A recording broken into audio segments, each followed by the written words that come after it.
இயற்கையை மருந்து சேனலுடைய மேலும் பல பதிவுகளை தெரிந்து கொள்ள இந்த சேனலை சப்ஸ்கிரைப் செய்யவும், பெல் பட்டனை அழுத்தவும். மேலும் மருத்துவரின் ஆலோசனை பெற இந்த வீடியோவில் உள்ள எண்ணிற்கு தொடர்பு கொள்ளவும். இயற்கை மருந்து நேயர்களுக்கு வணக்கம். நான் உங்கள் அன்பு சோனாரிதாஸ். இன்றைக்கி நம்முடைய அருகில் பார்த்தீங்கன்னாக்க பாரம்பரிய சித்த வைத்தியர் மதிப்புக்குரிய கிருஷ்ணகுமார் ஐயா இருக்கார். சக்கரை நோயை பற்றி முழுமையான தகவல் தான் இந்த வீடியோவில் பார்க்க போகிறோம். வாங்க வீடியோ போகலாம். ஐயா வணக்கம். ஐயா வணக்கங்க. ஐயா இன்றைக்கி சக்கரை நோயை பற்றி தான் உங்ககிட்ட கேட்க போகிறேன். இந்த சக்கரை நோய் சித்தர்கள் வாழ்ந்த காலத்தில் மக்களுக்கு இருந்ததா?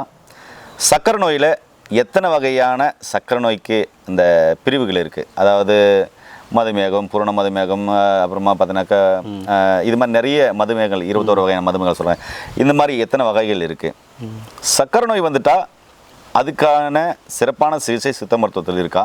இன்றைக்கி பார்த்தீங்கன்னாக்க ஆங்கில மருத்துவத்தில் சக்கரை நோய் வந்துருச்சு, டைப் 1 அப்படின்னு சொன்னால் இன்சுலின் போட ஆரம்பிக்கிறாங்க. டைப் 2னா மருந்து மாத்திரைகளை சாப்பிட ஆரம்பிக்கிறாங்க. ஒருவேளை அந்த மருந்து மாத்திரையிலையும் எடுத்துகிட்டு இன்சுலினும் எடுத்துகிட்டு சக்கரை நோய்க்காக சித்த மருத்துவத்தில் சிகிச்சைகள் எடுத்தால் சக்கரை நோயை கட்டுக்குள் வைக்க முடியுமா, இல்லை சரிப்படுத்த முடியுமா அப்படின்ற முழுமையான தகவலை மக்களுக்கு கொடுக்க முடியுமையா? கொடுக்கலாங்க, தாராளமாக கொடுக்கலாம். நீங்கள் கேட்ட கேள்விக்கு ஒவ்வொன்றாக நான் பதில் சொல்கிறேன். அனைவருக்கும் வணக்கம். சக்கரை நோய் வந்து சித்தர் காலத்தில் இருந்துச்சு. இப்போ வந்து எப்படி கண்டுபிடிக்கிறது? இன்னைக்கு டெஸ்ட், பிளட் டெஸ்ட், குளுக்கோமீட்டர் அதை வச்சு குத்தி கண்டுபிடிக்கிறாங்க. அந்த காலத்தில் எப்படி கண்டுபிடிச்சாங்க? அதான் நம்ம சுவையில் வந்து துவர்ப்பு சுவை, கசப்பு சுவை. யாரெல்லாம் உணவு சேர்க்கலையோ அவங்களுக்கு 20 வருடம் கழித்து சக்கரை நோய் வரும். துவர்ப்பு, கசப்பு இது ரெண்டையும் நீங்கள் சேர்க்கவே இல்லை அப்படின்னா உணவில் 20 வருஷம் கழித்து கட்டாயம் சக்கரை நோய் வரும் அப்படின்னு சொல்லிடலாம். துவர்ப்பு என்பது ரத்தம், கசப்பு என்பது நரம்பு. இது ரெண்டும் வேணும். சக்கரை நோயை ஈஸியாக அவங்களுக்கு புரிகிற மாதிரி சொல்லணும் அப்படின்னா அது ஒரு வகையான காய்ச்சலோடு சேர்ந்தது. காய்ச்சல் வந்தால் என்ன ஆகும்? கையை வச்சு பார்க்குறோம், நெருப்பு வந்து கொதிக்குது, உடம்பு வந்து கொதிக்குதுப்பா, உஷ்ணம் வந்து இத்தனை டிகிரிக்கு மேலே இருக்குது, 101 வந்துருச்சு, 102 வந்துருச்சு, ரொம்ப காய்ச்சல் அப்படி சொல்கிறோம்ல. இது மாதிரி இந்த சூடு வந்து எலும்பை பற்றிச்சு அப்படின்னா அது ஒரு மேக நோய். அதே இது வந்து சதையை பற்றிச்சுன்னா அது ஒரு நோய். சக்கரை நோய் வந்து 21 வகையாக பிரித்து அதை வந்து 20 ஆகிட்டாங்க. மேகம் 20ன்ட்டாங்க. மேகத்தில் என்ன இருக்கும்? தண்ணி இருக்கும். கார் மேகம் ஆயிடுச்சுன்னா மழை பெய்ய போகுது அப்படின்றோம். கிளைமேட் மாதிரி இருண்டிட்டு வருது. அதாவது என்ன சொல்கிறது, காற்று அது போக்கு வந்து ஸ்தம்பிச்சிருது. ஒரு மாதிரி புழுக்க மணலே சொல்கிறோம்ல, மழை பெய்ய போகுது அப்படின்றோம்ல, இதே புழுக்க உடம்புக்குள்ள நடக்கும். அதுக்குனால தான் அதுக்கு மேக நோயின்னு வச்சுருக்காங்க. அந்த மேகத்தில் வந்து மேலேருந்து தண்ணி கீழே வரும், இங்கே நம்ம உடம்புக்குள்ள இருக்க தண்ணி கீழே போகுது. சக்கரை நோயை 2 வகையாக சொல்லிடலாம், மக்களுக்கு புரிகிற மாதிரி சொல்லணும் அப்படின்னா. ஒன்று வந்து இனிப்பு நீர், சிறுநீர் போகும்போது அந்த சிறுநீரில் எறும்பு முக்கிறது. இது வந்து எதனால் வருது அப்படின்னா, உங்கள் எலும்பில் சூடு உள்ளே போய் தங்கிருச்சு, அஸ்தியில் சூடு தங்கிருச்சு அப்படின்னா ஊனை வந்து உருக்க ஆரம்பிக்குது. ஊனை உருக்கி அதை வந்து சிறுநீர் வழியாக வெளியே கொண்டு போகுது. அதனால தான் அதுக்கு மதுமேகம், இனிப்பு நீர் அப்படின்னு பேர். இது நீங்கள் சிறுநீர் கழிச்சிட்டு வந்ததுமே தெரிஞ்சிடும். இது வந்து ஆரம்பத்தில் வந்து உடல் பருமனாக இருப்பாங்க, போக போக உடல் மெலிஞ்சிட்டே போவாங்க. இது வந்து சித்தர்கள் சொன்னதில் இந்த மதுமேகத்தால் வரக்கூடியது. அவங்க அந்த காலத்தில் எப்படி சக்கரை நோயை கண்டுபிடிச்சிருக்காங்கன்னா, நோயாளியோட மூத்திரத்தை எடுத்து காய்ச்சி பார்ப்பாங்க. பாகுபாத்தில் வருது, தந்தி மாதிரி, அதாவது எப்படி கருப்பட்டி காய்ச்சினா எப்படி இருக்குது அதுமாரி வருது, இல்லை வெள்ளை கலர் மாவாகுது, இல்லை களிமண் கலரில் வருது, அதை வச்சு கண்டுபிடிப்பாங்க. அது நீர்க்குறின்னு சொல்லுவாங்க. சிறுநீரை காய்ச்சி பார்த்து அவனுக்கு சக்கரை எவ்வளோ இருக்குன்னு பார்த்து மருந்து கொடுக்குன்றாங்க. இப்போ நம்ம அந்த இதெல்லாம் செய்கிறதில்ல. உங்களுக்கு நீங்கள் சிறுநீர் கழிச்சா எறும்பு முக்கியதா, சிறுநீர் போய் கழிச்சா தான் ஆயாசம் இருக்கா, அடி வயிற்றில் பாரம் இருக்கா, நிற்கிறதுல உட்காரல தூங்குறதுல உங்களுக்கு ஆர்வம் இருக்கா, தலைமுடி நகம் சீக்கிரம் வளர்ந்துருதா, அப்போ உங்களுக்கு சக்கரை நோய் இருக்குது அப்படின்னு சொல்லிடலாம். அது வந்து இது ஒரு டைப் சித்தர் சொன்னது. இன்னொன்று வந்து இதே சூடு எலும்பை பற்றி இருந்துச்சு பார்த்துங்க, சூடு இது சதையிலையும் நரம்புலையும் ஏறி உட்காந்துக்கிறோம். இந்த சூடு சதையில் மட்டும் இருக்கும். அப்போ இது என்ன பண்ணோம்னா, நம்ம குடிக்கிற அளவு காட்டிலும் தண்ணியை காட்டிலும் மூத்திரம் அளவு அதிகமாக இருக்கும். நம்ம 1 லிட்டர் தண்ணி குடிச்சிருப்போம், ஆனால் வெளியே போனது 1 லிட்டர் 100 மில்லி தண்ணி எக்ஸ்ட்ரா போயிருக்கும். இதுக்கு வந்து நீர் இழிவுன்னு பேர். அதாவது சிறுநீர் வந்து அதிகமாக வெளியே போகுது. இந்த முதல் டைப் ஒரு சக்கரை சொன்னோம்ல, அதாவது சிறுநீரில் இனிப்பு இருக்குது அப்படின்போது எறும்பு முக்கியம்னு, அந்த சக்கரை நோய்க்கு சித்தர்கள் கண்டுபிடிச்ச மருந்து, பொதுவான மருந்து அப்படின்னா எல்லாருக்கும் தெரியும், நாவல் மரம், நாவல் கொட்டை மாத்திரம் எல்லோரும் தெரியும். அந்த நாவல் கொட்டையை பொடி பண்ணி அதை சுற்றி செஞ்சு பொடி பண்ணி அதில் வந்து ஆடு தின்னா பாலைச்சாறு. ஆடு தின்னா பாலைன்னா அந்த இலையை வந்து சாப்பிடாது, ரொம்ப கசப்பான ஒரு மூலிகை. நம்ம ஆண்மைக்கு சில இதெல்லாம் பயன்படுத்துவோம். அந்த சாரை விட்டு 10 நாள் அரைக்கணும். 10 நாள், அது ஒரு நாளைக்கு 24 மணி நேரம், அது மாதிரி 10 நாள் அரைக்கணும்.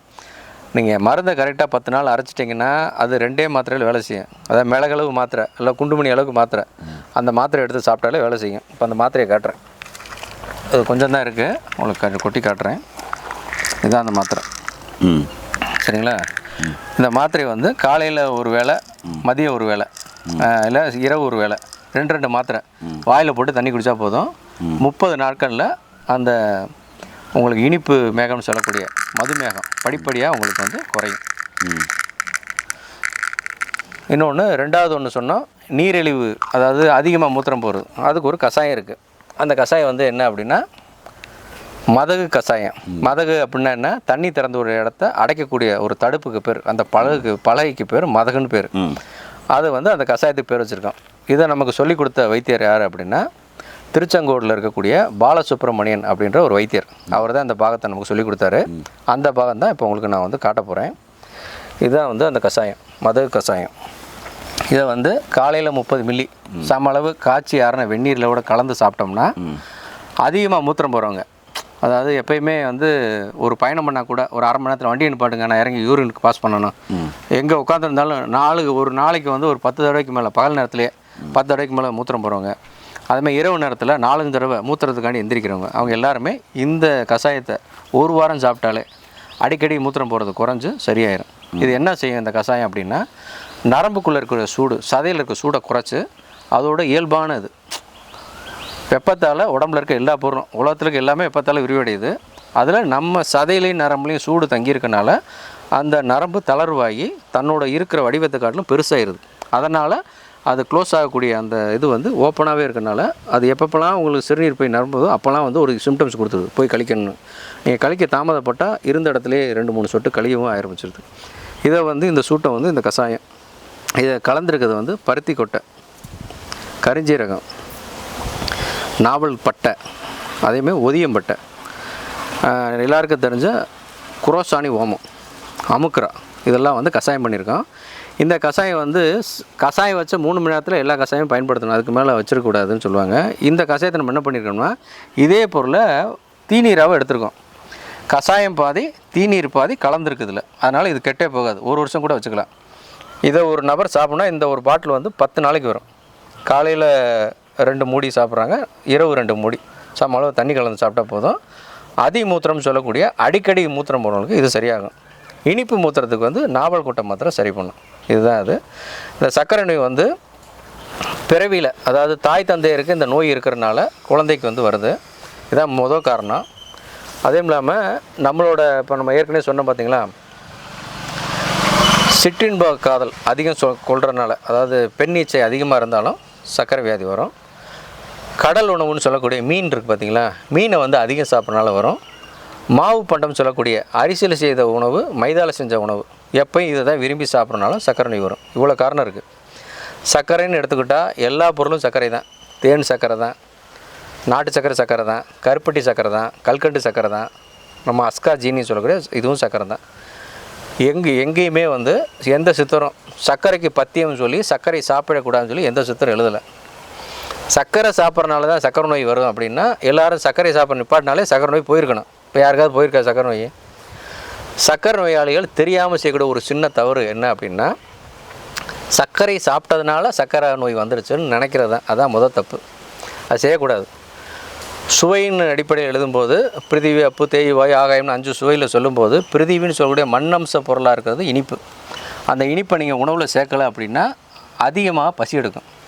இனிப்பு தான் உங்கள் பசியை கட்டுப்படுத்தும். எல்லோரும் கல்யாண வீட்டுக்கு போயிருப்போம், அங்கே இலையில் வந்து ஒரு ஸ்வீட்டை ஒன்று வைப்பாங்க. வச்சதை நம்ம என்ன செய்வோம், அந்த ஸ்வீட் எடுத்து சாப்பிடுவோம். அப்பாவை தட்டி விடுவார், ஸ்வீட்டு சாப்பாடு உள்ளே எடுக்காது, ஆமாம் கடைசியாக சாப்பிடு அப்படின்றாங்க.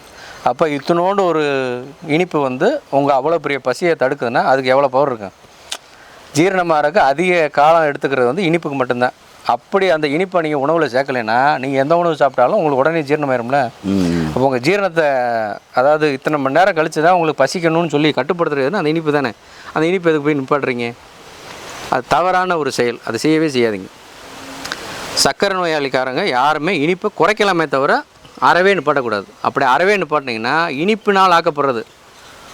இனிப்பு அப்படின்னா ஜெர்மனில் ஒரு பழமொழி இருக்குது, ஸ்வீட் அப்படின்னு சொன்னாலே ஃப்ளஷ்ன்னு போட்டிருப்பேன். நீங்கள் சுகர்னு சொல்கிறீங்க, ஒரு இனிப்புன்னு சொன்னீங்கன்னா அதுக்கு மீனிங் வந்து சதைன்னு அர்த்தம். ஓ. இப்போ நீங்கள் இனிப்பு சாப்பிட்ற குறைச்சா உங்கள் சத வளர்ச்சி குறைஞ்சிரும். இந்த அறுசுவையில் நம்ம சாப்பிட்ற உணவில் என்ன உணவு அதிகம் சாப்பிட்றோமோ அந்த உறுப்பு வருது. இப்போ இனிப்பு சாப்பிட்டா சத வளரும், புளிப்பு சாப்பிட்டா கொழுப்பு வளரும், உப்பு சாப்பிட்டா எலும்பு வளரும், கசப்பு சாப்பிட்டா நரம்பு வளரும், காரம் சாப்பிட்டா உமிழ்நீர் வளரும், இனிப்பு சாப்பிட்டா சதை சொல்லிக்கும். இது மாதிரி ஒவ்வொன்றும், துவர்ப்பு சாப்பிட்டா ரத்தம் வளரும். இந்த அறுசுவையுமே ஒவ்வொரு தாது நம்ம சாப்பிட்ற உணவுப் பொருளில் தான் இந்த தாது வளருது. நீங்கள் எந்த தாது, நீங்கள் எந்த சுவை உங்களுக்கு பிடிக்காதோ அந்த தாது உங்களுக்கு இல்லைன்னு நீங்களே சொல்லிடலாம். நான் கசப்பே சாப்பிட மாட்டேங்கன்னா உங்கள் நரம் பலம் இல்லைன்னு அர்த்தம். நான் உப்பே சேர்க்க மாட்டேன் உங்கள் எலும்பில் பலம் இல்லைன்னு அர்த்தம். அப்போ வந்து இதிலே சொல்லிடலாம். ஆக மொத்தம் வந்து இந்த அறுசுவையில் பிரதான சுவை வந்து இனிப்பு தான். அமிர்தமே இனிப்பாக தான் இருக்கும். அப்போ இனிப்பான பொருளை நீங்கள் உணவில் தவிர்த்துட்டா எவ்வளோ பெரிய கஷ்டம். ஆமாம். அதான் ஒரு இனிப்பை குறைச்சிட்டிங்கன்னா உங்களால் பசியை வந்து கட்டுப்படுத்த முடியாது. பசி வந்து அளவுக்கு அதிகமாக வந்துடும். ஆனால் அதுக்கு என்ன செய்யணும்னா இனிப்பு வந்து அவசியம் நீங்கள் சேர்த்துக்கணும். அரை இனிப்பாக சேர்க்கணும். இனிப்பை வந்து அறவே இது பண்ணாங்க. இனிப்பு வந்து உங்கள் உடல் உஷ்ணத்தை குறைக்கும், உங்கள் ஜீரண சக்தியை கொஞ்சம் நேரம் அதை தாங்க வைக்கும். இனிப்பை குறைச்சிட்டிங்கன்னா நைட் நேரத்தில் எந்திரிச்சு சாப்பாடு பானை உருட்டுற மாதிரி ஆயிடும். அதனால் இனிப்பை வந்து குறைந்த அளவு சேருங்க. நீங்கள் எந்த வைத்தியம் பார்த்தாலும் சரி, அலோபதியோ ஹோமியோபதியோ சித்தாவோ ஆயுர்வேதம் எதை பார்த்தாலும் சரி, மருத்துவர் ஆலோசனை பேரில் இருக்கணும். மாதத்துக்கு ஒரு தடவை உங்களோட இனிப்போட அளவை தெரிஞ்சு வச்சுக்கணும். ஒரு மருந்து உங்களுக்கு செட் ஆகிருக்கு, சீராக உங்கள் வாழ்க்கை போய்கிட்டு இருக்குது, எந்த ஒரு உபத்திரம் பண்ணாமல் இருக்கணும், அந்த மருந்தை கண்டினியூ பண்ணணும். எப்பயுமே வந்து இதிலேருந்து இங்கிட்டு வந்தால் சரியாகுமா, அந்த வைத்தியத்துக்கு போனால் சரியா, அப்படி மாறவே கூடாது. அலோபதி வைத்தியமோ இயற்கை இந்திய முறை மருத்துவமோ எந்த வைத்தியம்னாலும் சரி, ஒரு வைத்தியர் உங்கள் உடம்பை பற்றி தெரியும்னா அவரே தொடர்ந்து காய்ச்சிட்ருக்கணும். அது போக ஃபுட் சப்ளிமெண்ட் மாதிரி நம்ம மூலிகை மருந்துகளை அந்த டாக்டரோட அறிவுடன் பேரில் இது மாதிரி கஷாயங்களோ மாத்திரைகளோ சேர்த்து சாப்பிட்லாம். அப்படி சாப்பிட்டா சர்க்கரை நோயாளி வந்து சர்க்கரை நோயை கட்டுக்குள்ளேயும் வச்சுக்கலாம், நீண்ட நாளும் ஆரோக்கியமாக வாழ முடியும், சுகர் புண் இல்லாமலே வாழ முடியும். ஆமாம். ஏனே சர்க்கரை நோய்க்கு அற்புதமான ஒரு சொல்யூஷன் சொல்லியிருக்காரு. ஒருவேளை உங்களுக்கும் சர்க்கரை நோய் பல வருஷங்களாக இருக்குது, அதை பெருசாக கட்டுக்குள்ளே கொண்டு வர முடியல, அதனால் பாதிப்புகள் அதிகமாக இருக்குது அப்படின்னா கீழே போகிற நம்பருக்கு கால் பண்ணுங்கள். படித்த பட்டதாரி மருத்துவம் மூலமாக ஐயா கொடுக்குற ஆலோசனைகளும் மருந்துகளையும் வாங்கி சாப்பிட்டு நோய் நொடி இல்லாமல் ஆரோக்கியமாக வளங்க. மீண்டும் இன்னொரு அருமையான பதிவு சந்திக்கலாம். நன்றி, வணக்கம். வணக்கம்.